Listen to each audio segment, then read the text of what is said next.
Before the skyscrapers, sports arenas, and highways swallowed up the landscape, there was a neighborhood in Los Angeles that pulsed with tradition, resilience, and community: Old Chinatown.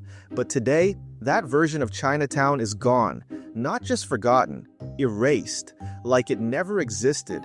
And the reason why? It's a story about racism, land grabs, political corruption, and a city that decided progress was more important than people. The original Chinatown sat just north of what's now Union Station. It was born out of necessity in the late 1800s when Chinese immigrants, barred from owning land and driven out of white neighborhoods, carved out a piece of the city for themselves. These early immigrants had fled poverty, famine, and political instability in China, only to arrive in California and be met with suspicion, violence, and legal discrimination.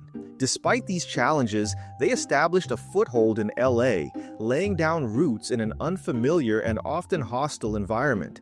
They built homes, temples, businesses, and a thriving cultural hub. It was noisy, crowded, chaotic, and alive. It was more than a neighborhood. It was a safe haven, a place where their language and customs could survive in a city that saw them as outsiders. But to the city's white elite, it was an eyesore, a blight, something that needed to be cleaned up. Life in Old Chinatown wasn't easy. Chinese residents faced constant discrimination, exclusion from most jobs, and violence at the hands of both the public and the police. The 1871 Chinese Massacre, one of the worst lynchings in American history, happened right there in LA. 17 Chinese men were murdered in cold blood by a mob of over 500 people, and barely anyone was held accountable. This wasn't just a random act of violence, it was a calculated expression of hatred backed by a city that turned a blind eye. And yet, the community kept going. They built businesses that catered not just to their own people, but to the larger city. Restaurants, herbal shops, laundries, and import stores flourished despite boycotts and harassment. Chinese workers played a critical role in building LA's early infrastructure, from laying railroad tracks to working in agriculture and construction. But they did so under constant threat. The laws were stacked against them, property rights were unclear, and anti-Chinese sentiment was openly reflected in legislation. Any sign of prosperity was met with suspicion or sabotage. Still, Old Chinatown grew. It became a cultural haven, a place where language, food, and tradition could survive in a city that tried to erase them. Lunar New Year festivals lit up the streets, operas echoed through the night, and generations of families shared small apartments and big dreams. By the early 20th century, LA was expanding fast. Real estate was king, and developers had their eyes on the land beneath Old Chinatown. The area, though vibrant, was considered expendable by city officials hungry for development. But the Chinese community had few legal protections. Due to exclusionary laws, they didn't own most of the property. They leased it, often at inflated rates. That made it incredibly easy for the city to swoop in with plans for revitalization. In the 1930s, LA decided it needed a new train station, something big, something impressive. Union Station would be the grand gateway to the city, the pride of downtown. And the land Old Chinatown sat on? Perfect location. The city didn't even try to hide its intentions. They offered no serious compensation. They held no real community meetings. They just cleared it. Residents were served with eviction notices, and bulldozers moved in within weeks. Bulldozed homes, shops, and temples were treated like debris, not history. And just like that, a neighborhood decades in the making was wiped off the map. Union Station opened in 1939, and the city celebrated. Politicians gave speeches, trains rolled in, and tourists marveled at the architecture. But no one mentioned what, or who, had to be destroyed to build it.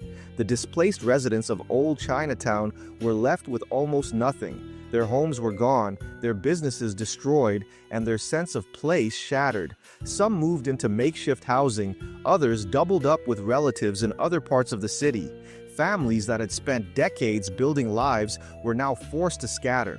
For years, there was no replacement Chinatown, no plan to rebuild. It wasn't until the mid-1930s that community leaders, notably Christine Sterling, A white socialite who previously helped create Olvera Street stepped in to reimagine Chinatown. Her vision was more about tourism than community, blending kitschy Orientalist design with sanitized culture. She helped spearhead the creation of New Chinatown just a few blocks away. It was designed to be more tourist-friendly, with architecture and aesthetics that catered to white visitors' exotic fantasies of Chinese culture.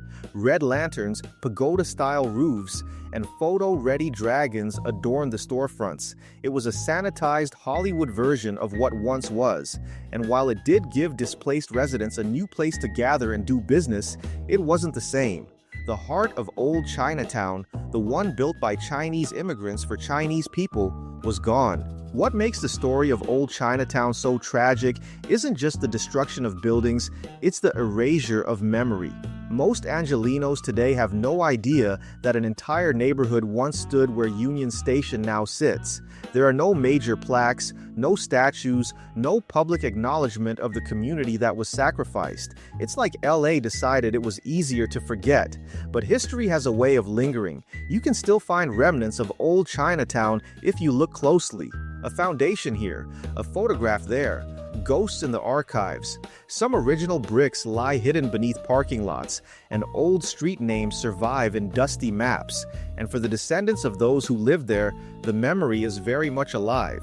They carry it in their family stories, their cultural practices, and their quiet resistance to being erased again. Community groups and historians continue to fight for recognition, organizing walking tours, educational exhibits, and commemorations that keep the legacy alive. In a city obsessed with reinvention, old Chinatown serves as a powerful reminder of what gets lost in the name of progress.